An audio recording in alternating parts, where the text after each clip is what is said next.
Well, it's day 15th. We're almost done with the 2019 8th Annual U.S. Corn Belt Crop Tour. My name is Agostino, Chief Commodity Strategist with Farms.com Risk Management. It is July 16th. We're here with a good friend of ours, Dan Luepkes. Dan, thank you very much for spending some time with us today. Dan is part of that U.S. Corn Warriors TV show.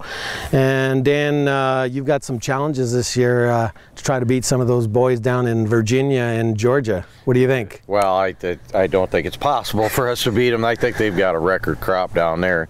I'll challenge them on their dryland acres because I think they're already burned up. So I could probably work with them on that, but they're not going to talk about that. They're going to talk about their irrigated. Right. So yeah, for us this year, wettest spring ever. Biggest prevent plant. In fact, I've never had an acre prevent plant. This year we're at 15% on our farm. We have neighbors that are anywhere from 10 to 50% on prevent plant. So yeah, it's been a year for the books. It'll be hopefully a long time before we see this again. Right. So I've been traveling throughout the United States. This is my 10th state. So we completed Lower Indiana, Illinois way back last week, early in my tour, and we're just doing the northern part.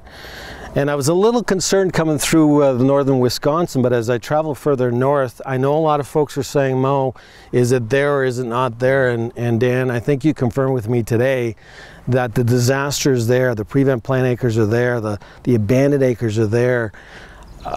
Is that true? Yeah, that's in our area, and I talk to people all over the Corn Belt through kind of that show and friends we've made through it, a lot of high yield guys, and I've never heard stories like there are about how many acres of prevent plant. Right. Me and Mo took a little drive, and I kind of showed him where, just in our area, how much of it is. I mean, you go from a decent looking field to a crappy field, nothing there, crappy field. Every once in a while you'll find a decent looking field, right. and those fields still won't produce what they did in a good year. And so I'm driving around the roads with Dan, and you can drive down the road. If you don't know what you're looking for, it all looks good, doesn't it? Well, there's outside rows that look good, yeah. Just like this.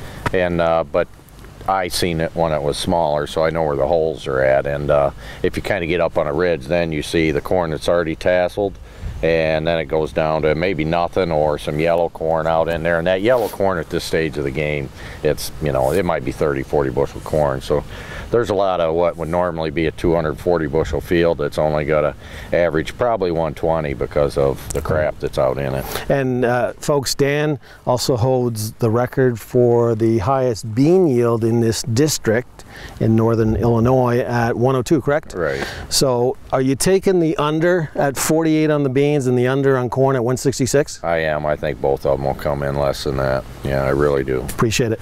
Yep. Thank you, folks.